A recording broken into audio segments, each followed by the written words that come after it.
సందర్భంగా ర్యాలీ నిర్వహించడం జరిగింది. అయితే మన భారత ప్రభుత్వం గత 35 సంవత్సరాల క్రితమే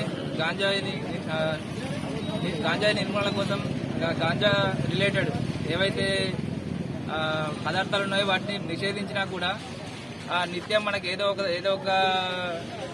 ఒక రూపంలో హెరాయిన్, కొకైన్ రూపంలో ఏదో ఒక రూపంలో మనకు దొరుకుతూనే ఉన్నాయి. అయితే ఇటీవలి కాలంలో ఎక్కువగా ఈ అమ్మకాలు కానీ ట్రాన్స్ఫర్ చేయడం కానీ ఎక్కువగా జరుగుతున్నాయి.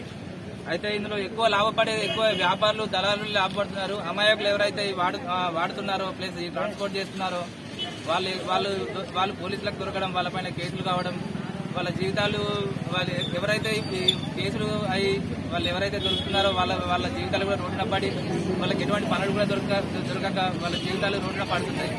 అదేవిధంగా ఎవరైతే ఈ మత్తు పదార్థాలకు బానిస అవుతున్నారో